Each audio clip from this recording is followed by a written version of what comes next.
Good morning and welcome to America's Home Cooking. Today I'm making chicken and apple sausage. Now you are going to need 2 1/4 pounds of chicken thighs. You're going to cut the bone out and you want to cut the chicken into strips if you're using a meat grinder or 1-inch dice if you're using a food processor. Now you're going to grind the chicken and skin together in a meat grinder fitted with a 3/8 inch plate, or coarsely chopped by hand or in a food processor, along with 1 1/2 ounces of dried apples. All right, so I've got my apples over here and I got my chicken already cut up. I got my grinder up and ready. And you also have to get 1 cup of apple cider and you have to reduce it down to 3 tablespoons, which I'm doing right now, and then I will be back. Okay. Now we're going to try this. This is the first time I'm grinding and using this one, so I'm going to be reading instructions while I do this.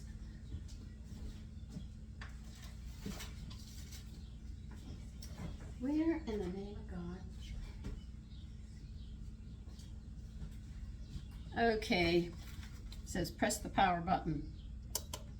Got it on. Press the forward button to grind clockwise. Forward button. Wait a minute, I haven't even started yet.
Nifty little thing, isn't it?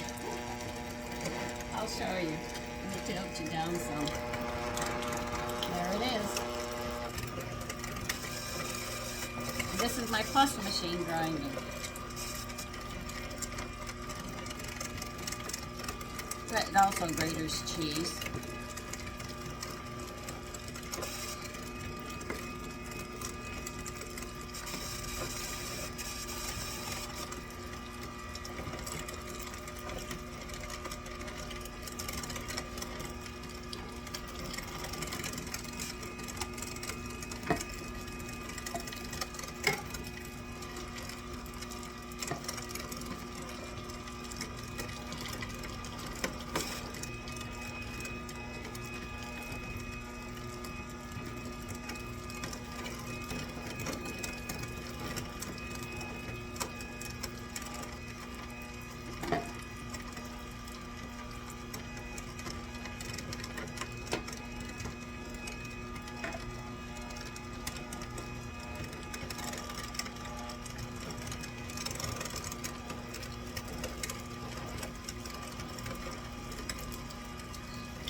Isn't that nice how that works, just like that?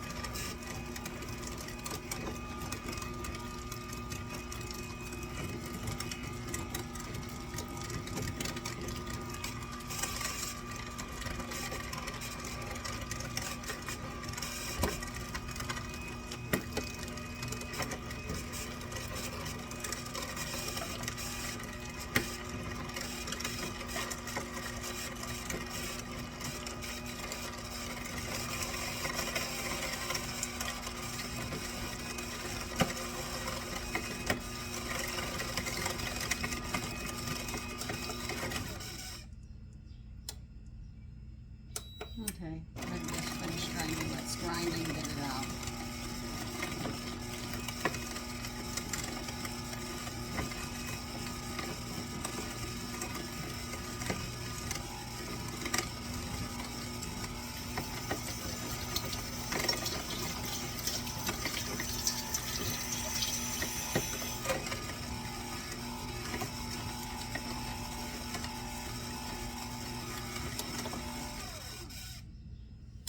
Okay, that's it.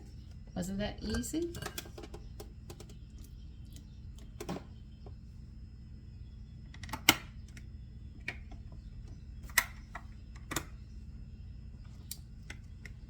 Okay, won't come out that way, that's all right.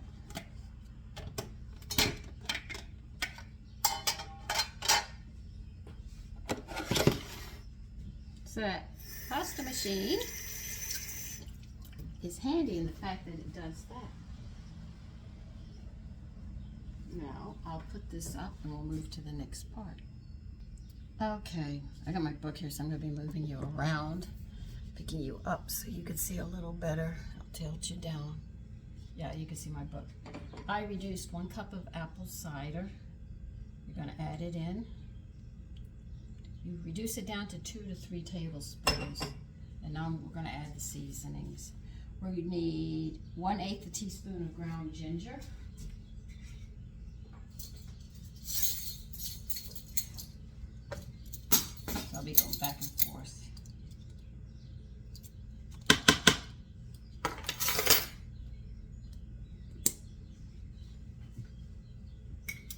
We're going to need 1/8 of cinnamon, 1/8 teaspoon of cinnamon.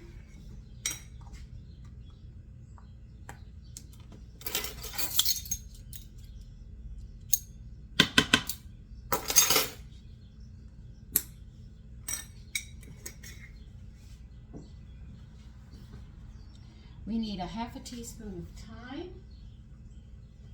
I know the seasoning sounds a little weird.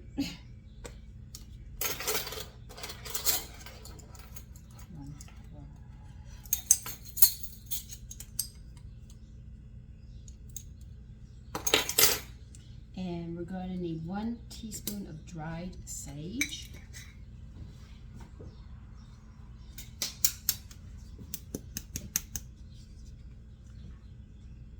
So use the half one, it's the only one that can get in here. So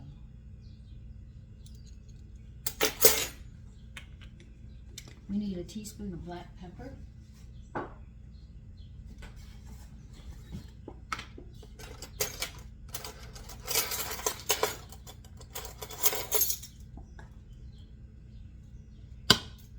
The only thing I question is they say 2½ teaspoons of salt.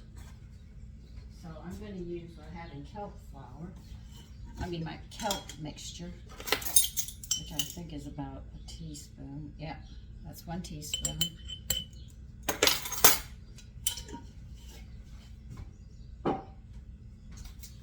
And a teaspoon of salt, man, this is a lot. Well, whatever. So it's 2½ teaspoons of salt, but I used 1 teaspoon. Oh, I actually used the rest of my salt mixture. So I'm going to be making more of that. But that'll cut back on that salt taste being so strong. Now what they want you to do next, they want us to knead and squeeze the mixture until well blended, all right? Now, if you're going to make patties today, this is fine, but if you're not, they recommend, because it is fresh sausage, to freeze it up to 2 months. But I'm having it today. I actually told my sons that I want to serve it with, I'm going to make biscuits with incorn flour. And if you don't know about this flour, this is an ancient flour that has not been modified. It has less starch in it. And a woman whose child is very sensitive to starch, she didn't know what she was going to do, and she found this flour and she gave it to her daughter, and her daughter now has no problems.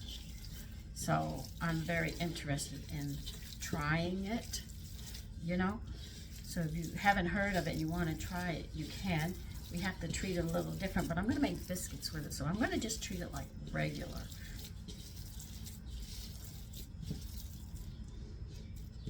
This has a unique smell to it for sausages. And these are really good. I said, you know, we could make these into patties, into hamburgers. And my son said, yeah, don't forget the bacon. I said, I know. Because when you make your own sausage, you don't have to have it as sausage. If it smells and tastes good, you can sit there. If you make it, you can sit there and say, you know, instead of beef or chicken and turkey, let's try something different. And I got this, I was talking to the guys at Staten Island Meats. Listen, they are wonderful. They really, really are. They told me they could get me bison, which is buffalo meat if you don't know the term.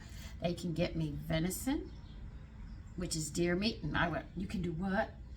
And he said, yeah, we can get that for you. And I said, oh, listen, if you want cuts the way you want them, or you want them to do something up, they'll do it for you. They're friendly, they're warm, their prices are, I find their prices reasonable. Problem is when I walked in there, I only went to pick up 3 things. I came out with 3 bags. That sounds like me. And you can get them as thick as you want or as thin as you want, or special orders they do. Oh, and we were talking about filet mignon. He says, during the holidays, he says, we do a filet mignon and we wrap it with, I said, oh, that's the best. You know, we were talking about all these meats and stuff. So if you want a good place to go, get your value for the meat, you know, if you want good valued meat, go to them. If you want them to cut a chicken up a different way, they'll do it. If you want them to make certain patties or different sausage meats and combinations, they'll do it. They're very good. I hadn't been to them in many years, and I couldn't find them, and I was walking up and down, up and down. I said, where is this place? I remember it many years ago, before my husband got real sick, and I walked past him, and the guy said, he's right there. You passed him 4 times. They watched me go back and forth. I said, dang. Oh, my God. But anyway, they're there. I don't know their address. I don't even know how to get there walking. But anyway, I'm sure they're in the telephone book. But if you really want some good meats, definitely go to Staten Island Meats. They are wonderful. Now I'll show you what the sausage looks like. Here it is. It has a nice smell. It's almost like I would think autumn, holidays. But this might be good as hamburgers, you know. But knowing me, I'll try it. And I even picked up a chicken sausage, a big round one. Oh, I can't wait to try it. The lamb was delicious. The only thing is that the lamb had a lot of fat when it was cooking, so you saw how I had to keep on draining the fat off. So if you're going to grill it, be extremely careful. You can have a fire because of the fat, because there's a lot of fat in it, but I did mine in a pan in the house. But anyway, that's how you make chicken apple sausage. I'm going to put this in the refrigerator if I can find room. Let it sit till I'm ready to cook and let all these flavors mingle together. So listen, you have a wonderful day today. Take care. Bye-bye.